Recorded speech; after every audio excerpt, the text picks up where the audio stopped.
guys, welcome back to another Friday Finish Lines. Thank you for joining me here on my YouTube channel where I take motivational quotes and I use them on different topics, not only to inspire you guys, but you can use these quotes and use them in your own thoughts and use them to inspire others. That being said, my topic of discussion today is getting back up. Getting back up when you've fallen, getting back up when there's adversity in your life, just pushing through the obstacles so that you can see, the brighter side of things. So with that being said, let's get started.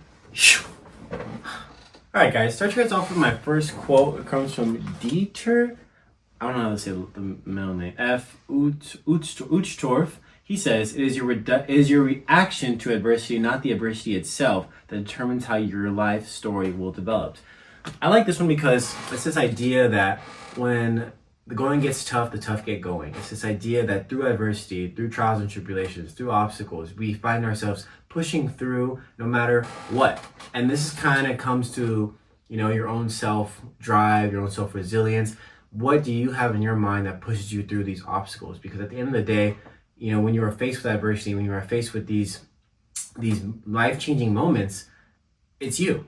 No one else. Obviously, maybe it has to do with someone else, but it all comes back to you. How you handle it, how you go about it, and how you let it affect your reaction in that moment. A lot of us lead with emotion, a lot of us follow our heart, and that's okay sometimes, but sometimes our heart can lie. Our heart can, push us to do the wrong things, and when we lead with emotion, sometimes it's not the best reaction. Sometimes it's okay to let your emotions out, but you have to let them out in a way for the person to understand and for you to understand and not be so fueled by that first reaction. So your first thought is always your last thought. I think it's this idea that the first thought is actually not how you really feel, it's how you're reacting. It's your initial thought to what's happening in that moment, and it isn't truly how you feel, but it's how you feel in that moment based off what has happened. So being able to compartmentalize those thoughts and realize to yourself that, okay, this first thought maybe isn't the exactly way I wanted to react,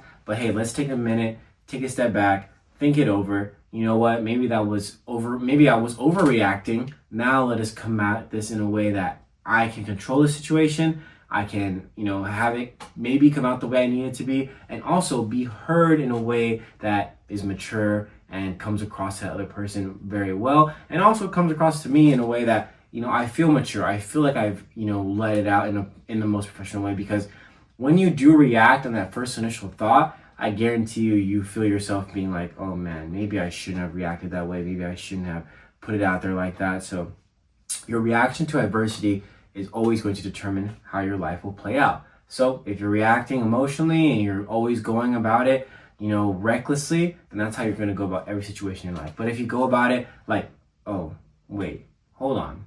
Maybe that wasn't that cool. Let me just take a second. Let me collect my thoughts. Let me think this over.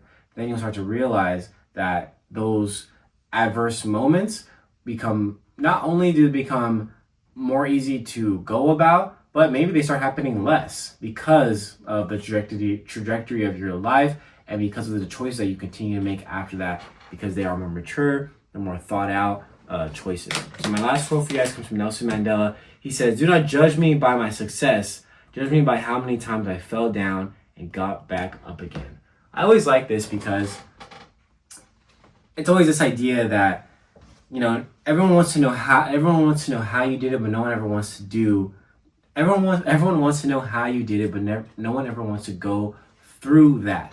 So you'll tell people, I had to do this, I had to do that, I had to do this, I had to do that, and they'll think to you, why? Why did you do that? But it's like, yeah, that's what it took. This is how I did it, and this is how I got to where I am. And there's no other way I would have gone about it. Everything that's led up to my point and to my life at this point, I would never go back. I would never regret it. I would never change anything about it because it brought me here. A lot of people cheer for you when you make it to the top, but no one's ever cheering for you when you're climbing that mountain. Be your biggest cheerleader is what I'm trying to get at. Is that, like I said before in the beginning, when you are knocked down, when you fall, when you find yourself with your back against the wall, sometimes it is just you.